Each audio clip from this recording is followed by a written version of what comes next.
തമ്പുരാനെ, വിശുദ്ധ കുരിശിൻ്റെ അടയാളത്താലെ ഞങ്ങളുടെ ശത്രുക്കളിൽ നിന്ന് ഞങ്ങളെ രക്ഷിക്ക.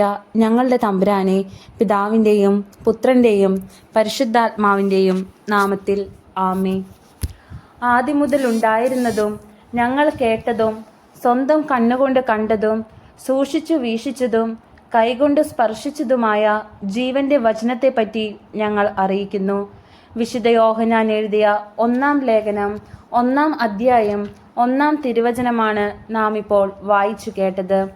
പ്രഭാഷകന്റെ പുസ്തകം അധ്യായം 6. ദുഷ്കീർത്തി അപമാനവും നിന്ദയും ഉളവാക്കുന്നു. കപടഭാഷയ്ക്കും ഇത് തന്നെ പ്രതിഫലം. അഭിലാഷങ്ങൾക്ക് അടിപ്പെടരുത്. അവ നിന്നെ കാളക്കൂറ്റനെ പോലെ കുത്തിക്കീറും.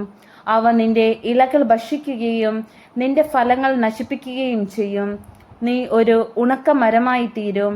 ദുഷിച്ച ഹൃദയം അവനവനെ തന്നെ നശിപ്പിക്കുന്നു. ശത്രുക്കളുടെ മുമ്പിൽ അവൻ പരിഹാസപാത്രമായി തീരും. സൗഹൃദം. മധുരമൊഴി സ്നേഹിതന്മാരെ ആകർഷിക്കുന്നു. മധുരഭാഷണം സൗഹൃദത്തെ ഉത്തേജിപ്പിക്കുന്നു. എല്ലാവരിലും നിന്ന് സൗഹൃദം സ്വീകരിച്ചു കൊള്ളുക. എന്നാൽ 1000-ൽ ഒരുവനിൽ നിന്നേ ഉപദേശം സ്വീകരിക്കാവൂ.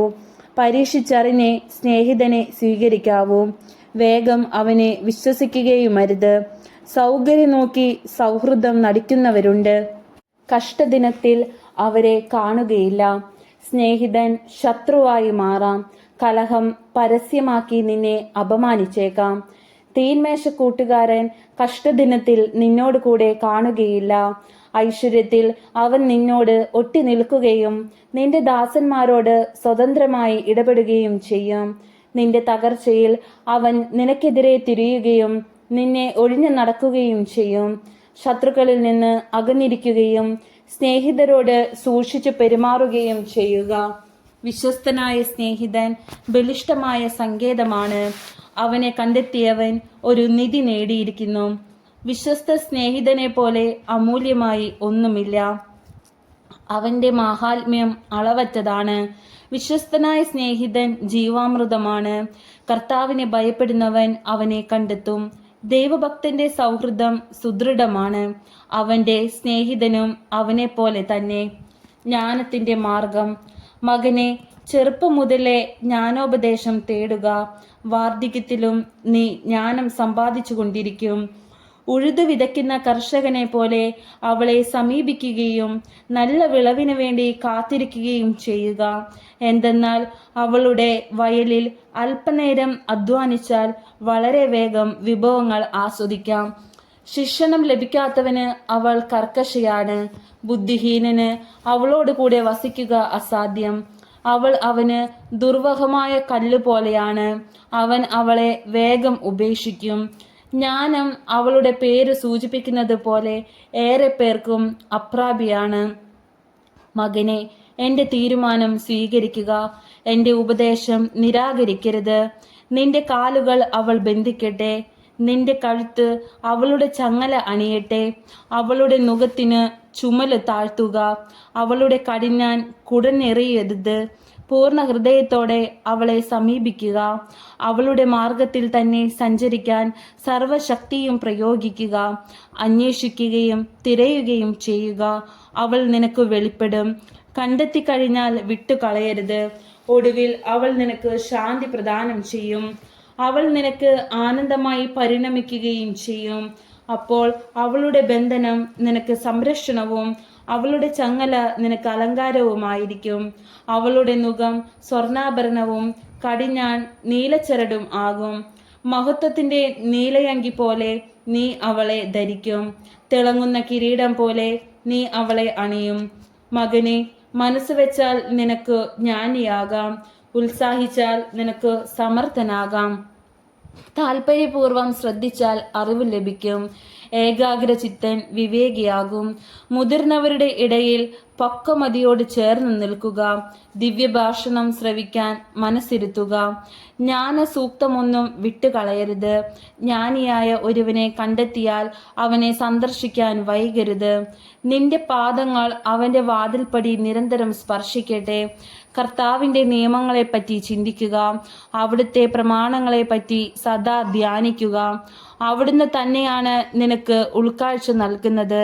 നിന്റെ ജ്ഞാനതൃഷ്ണ അവിടുന്ന് ശമിപ്പിക്കും. പ്രഭാഷകന്റെ പുസ്തകം അദ്ധ്യായം 7. വിവിധോപദേശങ്ങൾ. തിന്മ പ്രവർത്തിക്കരുത്, നിനക്ക് തിന്മ ഭവിക്കുകയില്ല.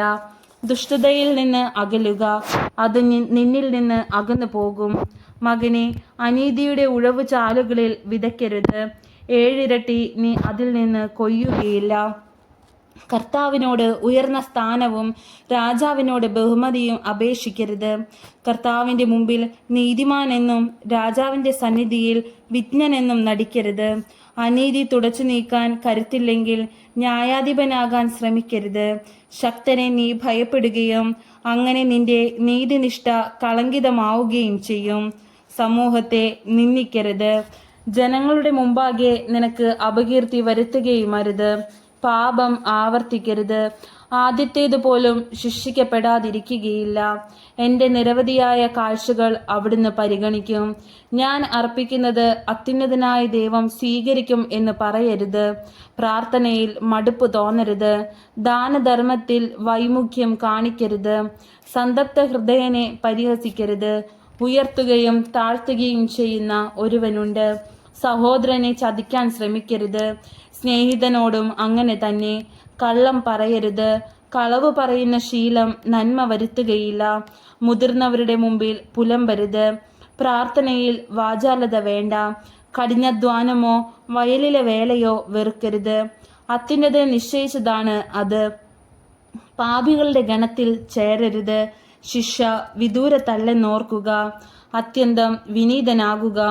എന്തെന്നാൽ അധർമ്മിക്ക് അഗ്നിയും പുഴുവുമാണ് ശിക്ഷ.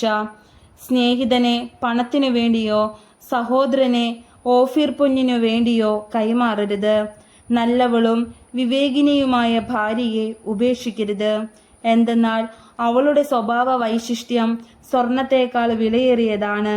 വിശ്വസ്തനായ ദാസനോടോ സത്യസന്ധനായ വേലക്കാരനോടോ നീചമായി പെരുമാറരുത്. ബുദ്ധിമാനായ ദാസനെ ഹൃദയപൂർവ്വം സ്നേഹിക്കുക, അവൻ്റെ സ്വാതന്ത്ര്യത്തിൽ കൈകടത്തരുത്. നിന്റെ ആടുമാടുകളെ പരിപാലിക്കുക, പ്രയോജനകരമെങ്കിൽ അവയെ സൂക്ഷിക്കുക. നിന്റെ പുത്രന്മാരെ അച്ചടക്കത്തിൽ വളർത്തുക, ചെറുപ്പം മുതലേ അനുസരണം ശീലിപ്പിക്കുക. നിന്റെ പുത്രിമാർ ചാരിത്രവതികളായിരിക്കാൻ ശ്രദ്ധ പതിക്കുക, അതിലാളനമരുത്. പുത്രയെ വിവാഹം ചെയ്തു കൊടുക്കുമ്പോൾ വലിയൊരു ചുമതല തീരുന്നു. വിവേകമുള്ള ഒരുവന് വേണം അവളെ നൽകാൻ.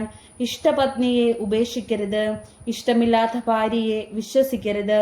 പൂർണ്ണ ഹൃദയത്തോടെ പിതാവിനെ ബഹുമാനിക്കുക, നൊന്തുപെറ്റ അമ്മയെ മറക്കരുത്.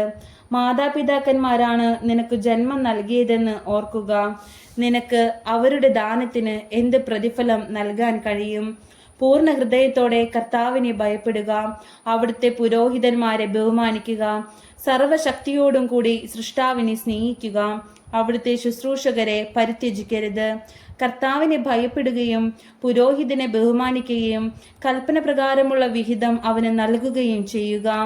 ആദ്യഫലങ്ങൾ, പ്രായശ്ചിത്ത ബലി, ബലിമൃഗത്തിന്റെ കുറക്, പ്രതിഷ്ഠാബലി, വിശുദ്ധ വസ്തുക്കളുടെ ഓഹരി എന്നിവയാണ് അവന്റെ വിഹിതം. ദരിദ്രനു കൈ തുറന്നു കൊടുക്കുക, അങ്ങനെ നീ അനുഗ്രഹപൂർണനാകട്ടെ. ജീവിച്ചിരിക്കുന്നവർക്ക് ഉദാരമായി നൽകുക, മരിച്ചവരോടുള്ള കടമ മറക്കരുത്. കരയുന്നവനിൽ നിന്ന് മുഖം തിരിക്കരുത്, വിലപിക്കുന്നവനോട് കൂടെ വിലപിക്കുക. രോഗിയെ തന്നതിൽ വൈമനസ്യം കാണിക്കരുത്, അത്തരം പ്രവൃത്തികൾ നിന്നെ പ്രിയങ്കരനാക്കും. ഓരോ പ്രവൃത്തിയും ചെയ്യുമ്പോൾ ജീവിതാന്തത്തെ പറ്റി ഓർക്കണം, എന്നാൽ നീ പാപം ചെയ്യുകയില്ല. പ്രഭാഷകന്റെ പുസ്തകം അദ്ധ്യായം 8. ശക്തനോട് മത്സരിക്കരുത്, നീ അവന്റെ പിടിയിൽപ്പെടും. ധനവാനുമായി കലഹിക്കരുത്, അവൻ നിന്നെ നശിപ്പിക്കും. സ്വർണം അനേകരെ നശിപ്പിച്ചിട്ടുണ്ട്, രാജാക്കന്മാരെ വഴിതെറ്റിച്ചിട്ടുണ്ട്. വായാടിയോട് വാദിച്ച് അവന്റെ അഗ്നിയിൽ വിറകിട്ട് കൊടുക്കരുത്. സംസ്കാര ശൂന്യനോട് അധികം അടുക്കരുത്, നിന്റെ പൂർവികന്മാർ കൂടി അപമാനമേൽക്കും. പശ്ചാത്തപിക്കുന്ന പാപിയെ പരിഹസിക്കരുത്, നമുക്കും തെറ്റുപറ്റിയിട്ടുണ്ടെന്ന് ഓർക്കണം. വൃദ്ധരെ നിന്ദിക്കരുത്, നമുക്കും പ്രായമാവുകയല്ലേ. ആരുടെയും മരണത്തിൽ സന്തോഷിക്കരുത്, നമുക്കും മരണമുണ്ട്. ജ്ഞാനികളുടെ മൊഴികളെ നിസ്സാരമാക്കരുത്, ആപ്തവാക്യങ്ങൾ ഹൃദ്യസ്ഥമാക്കുക, അവ നിന്നെ പ്രബോധിപ്പിക്കും. മഹാന്മാരെ സേവിക്കേണ്ടതെങ്ങനെയെന്ന് നീ ശീലിക്കുകയും ചെയ്യും. വൃദ്ധരുടെ ഉപദേശം ആദരിക്കുക. എന്തുകൊണ്ടെന്നാൽ അവർ തന്നെ തങ്ങളുടെ പിതാക്കന്മാരിൽ നിന്നാണ് പഠിച്ചത്. അവരിൽ നിന്ന് നിനക്ക് അറിവ് ലഭിക്കും. അവസരത്തിനൊത്ത് മറുപടി പറയാൻ നിനക്ക് കഴിയും. പാപിയുടെ കനൽ ഊതി കത്തിക്കരുത്, അതിന്റെ ജ്വാലയിൽ നീ ദഹിച്ചു പോകും. ഉദ്ധതനോട് കിടമത്സരം വേണ്ട.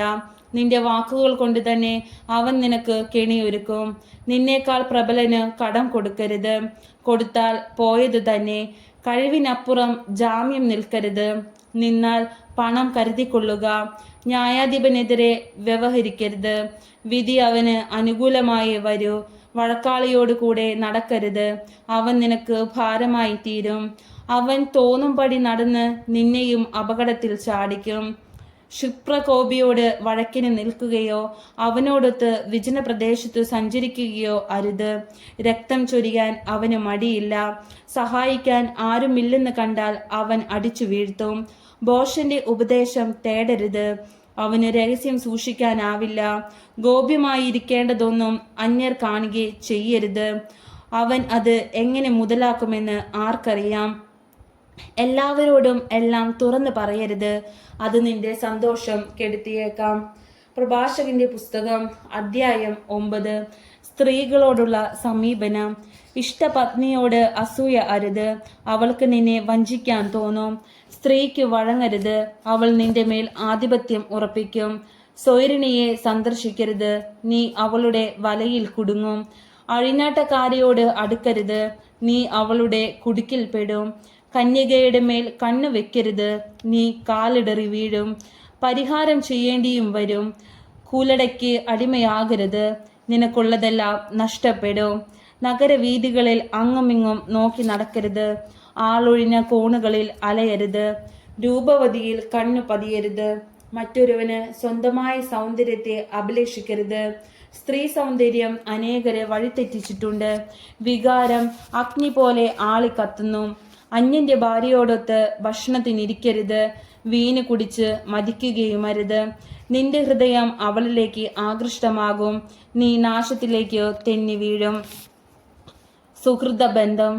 പഴയ സ്നേഹിതനെ പരിത്യജിക്കരുത്, പുതിയവൻ അവന് തുല്യനായിരിക്കുകയില്ല. പുതിയ സ്നേഹിതൻ പുതിയ വീന് പോലെ പഴകുന്തോറും ഹൃദ്യതയേറും. പാപിയുടെ ഭാഗ്യത്തിൽ അസൂയപ്പെടരുത്, അവന്റെ അവസാനം നിനക്കറിയില്ലല്ലോ. അഹങ്കാരിയുടെ വിജയത്തിൽ ഭ്രമിക്കേണ്ട, മരിക്കും മുമ്പ് അവർക്ക് ശിക്ഷ ലഭിക്കും. കൊല്ലാൻ അധികാരമുള്ളവനിൽ നിന്ന് അകന്നു നിൽക്കുക, മരണഭയം നിന്നെ അലട്ടുകയില്ല. അവനെ സമീപിക്കേണ്ടി വന്നാൽ സൂക്ഷിച്ചു പെരുമാറുക, അല്ലെങ്കിൽ അവൻ നിന്റെ ജീവൻ അപഹരിക്കും. അപകട മേഖലയിൽ കെണികളുടെ നടുവിലാണ് നീ ചരിക്കുന്നതെന്ന് ഓർക്കുക. അയൽക്കാരനെ കഴിയുന്നത്ര അറിയാൻ ശ്രമിക്കുക. ജ്ഞാനികളുടെ ഉപദേശം തേടുക, അറിവുള്ളവരോടെ സംസാരിക്കാവൂ. നിന്റെ സംഭാഷണം അത്യുന്നതന്റെ നിയമങ്ങളെപ്പറ്റി ആയിരിക്കട്ടെ. നീതിന്മാരോടൊത്തെ ഭക്ഷിക്കാവൂ. കർത്താവിനോടുള്ള ഭക്തി ആയിരിക്കണം നിന്റെ അഭിമാനം. ശില്പിയുടെ മഹത്വം തെളിയുന്നത് ശില്പത്തിലാണ്. കഴിവുറ്റ വാഗ്മി ജനത്തെ നയിക്കുന്നു. ഏഷണിക്കാരനെ നഗരത്തിനെല്ലാം ഭയമാണ്. വിടുവായനെ വെറുക്കാത്തവരില്ല. പ്രഭാഷകന്റെ പുസ്തകം അധ്യായം 10. ഭരണാധിപൻ. ജ്ഞാനിയായ ന്യായാധിപൻ ജനത്തിന് ശിക്ഷണം നൽകുന്നു. അറിവുള്ളവൻ ചിട്ടയോടെ ഭരിക്കുന്നു. ഭരണാധിപനെ പോലെ പരിജനം, രാജാവിനെ പോലെ പ്രജകളും. വിവരമില്ലാത്ത രാജാവ് ജനത്തിന് വിനാശം. രാജ്യത്തിന്റെ ഐശ്വര്യത്തിന് നിദാനം രാജാവിന്റെ ജ്ഞാനമാണ്. കർത്താവിന്റെ കരങ്ങളാണ് ഭൂമിയെ നിയന്ത്രിക്കുന്നത്. അവിടുന്ന് തക്ക സമയത്ത് യോഗ്യനായ ഭരണാധിപനെ നിയമിക്കുന്നു. മനുഷ്യന്റെ വിജയം കർത്താവിന്റെ കരങ്ങളിലാണ്. നിയമജ്ഞന്റെ മേൽ അവിടുന്ന് ബഹുമതി ചൊരിയുന്നു. അഹങ്കാരം. എന്തു കുറ്റത്തിനായാലും അയൽക്കാരന് തിന്മ ചെയ്യരുത്. വികാരാവേശം കൊണ്ട് ഒന്നും പ്രവർത്തിക്കരുത്. അഹങ്കാരം കർത്താവിനെയും മനുഷ്യരെയും വെറുപ്പിക്കുന്നു. അനീതി ഇരുവർക്കും നിന്ദ്യമാണ്. അനീതി, അഹങ്കാരം, അത്യാഗ്രഹം ഇവ മൂലം സാമ്രാജ്യം കൈമാറിപ്പോകുന്നു. പൊടിയും ചാരവുമായി മനുഷ്യന് അഹങ്കരിക്കാൻ എന്തുണ്ട്? ജീവിച്ചിരിക്കെ തന്നെ അവന്റെ ശരീരം ജീർണിക്കുന്നു. നിസ്സാര രോഗമെന്ന് ഭിക്ഷുകരൻ പുച്ഛിച്ചു തള്ളുന്നു. എന്നാൽ ഇന്നു രാജാവ്, നാളെ ജഡം.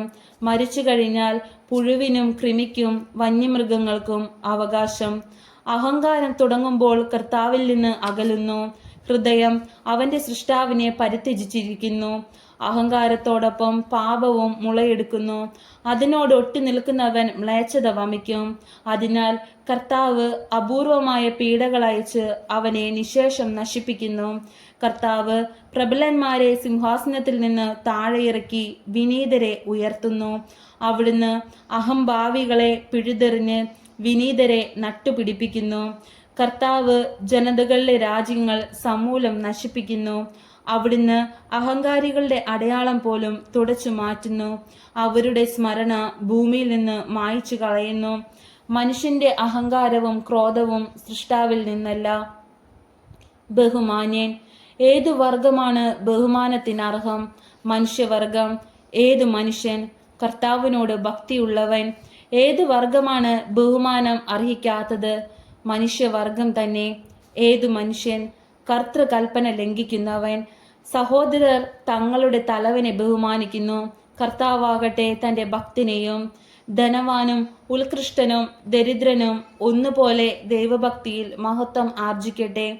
ബുദ്ധിമാനായ ദരിദ്രനെ നിന്ദിക്കുന്നതും പാപിയെ ബഹുമാനിക്കുന്നതും ശരിയല്ല. പ്രഭുവും ന്യായാധിപനും ഭരണാധികാരിയും ബഹുമാനിക്കപ്പെടുന്നു. എന്നാൽ അവരിൽ ആരും ദൈവഭക്തനോളം ശ്രേഷ്ഠനല്ല. അടിമ ജ്ഞാനിയെങ്കിൽ അവനെ സ്വതന്ത്രനും സേവിക്കും. ബുദ്ധിമാന് അതിൽ പരാതിയില്ല. വിനയം. കർത്തവ്യം അനുഷ്ഠിക്കുമ്പോൾ അതീവ സാമർത്ഥ്യം കാണിക്കരുത്. പട്ടിണി കിടക്കുമ്പോൾ അന്തസ്സു നടിക്കരുത്. അധ്വാനിച്ച് ധാരാളം സമ്പാദിക്കുന്നവനാണ് പൊങ്ങച്ചം പറയുന്ന പട്ടിണിക്കാരനേക്കാൾ ഭേദം. മകനെ, വിനയം കൊണ്ട് മഹത്വം ആർജിക്കുക. നിലവിട്ട് സ്വയം മതിക്കരുത്. തന്നെ തന്നെ ദ്രോഹിക്കുന്നവനെ ആര് നീതീകരിക്കും? തന്നെ തന്നെ അവഹേളിക്കുന്നവനെ ആര് ബഹുമാനിക്കും? ദരിദ്രൻ വിജ്ഞാനത്താൽ ബഹുമാനം നേടുന്നു, ധനവാൻ ധനത്താലും. ദരിദ്രനായിരിക്കെ ബഹുമാനിക്കപ്പെടുന്നെങ്കിൽ സമ്പന്നനായാൽ എത്രയധികം. സമ്പന്നനായിരിക്കെ നിന്ദിക്കപ്പെടുന്നെങ്കിൽ ദരിദ്രനായാൽ എത്രയധികം. നമ്മുടെ കർത്താവായ മിശിഹായ്ക്ക് സ്തുതി. സ്വർഗസ്ഥനായ ഞങ്ങളുടെ പിതാവേ, അങ്ങയുടെ നാമം പൂജിതമാകണമേ. അങ്ങയുടെ രാജ്യം വരണമേ. അങ്ങയുടെ തിരുമനസ് സ്വർഗത്തിലെ പോലെ ഭൂമിയിലും ആകണമേ. അന്നു വേണ്ടുന്ന ആഹാരം ഇന്ന് ഞങ്ങൾക്ക് തരണമേ. ഞങ്ങളോട് തെറ്റു ചെയ്യുന്നവരോട് ഞങ്ങൾ ക്ഷമിച്ചിരിക്കുന്നത് പോലെ ഞങ്ങളുടെ തെറ്റുകൾ ഞങ്ങളോട് ക്ഷമിക്കണമേ. ഞങ്ങളെ പ്രലോഭനത്തിൽ വീഴാൻ ഇടയാകരുതേ. ദുഷ്ടാരൂപിയിൽ നിന്ന് ഞങ്ങളെ രക്ഷിക്കണമേ. നന്മ നിറഞ്ഞ മറിയമേ സുസ്തി, കർത്താവ് അങ്ങയോടുകൂടെ സ്ത്രീകൾ അങ്ങ് അനുഗ്രഹിക്കപ്പെട്ടവളാവുന്നു. അങ്ങയുടെ ഉദരത്തിൻ ഫലമായി ഈശോ അനുഗ്രഹിക്കപ്പെട്ടവനാവുന്നു. പരിശുദ്ധ മറിയമേ തമ്പുരാന്റെ അമ്മേ, പാപികളായ ഞങ്ങൾക്ക് വേണ്ടി എപ്പോഴും ഞങ്ങളുടെ മരണസമയത്തും തമ്പുരാനോട്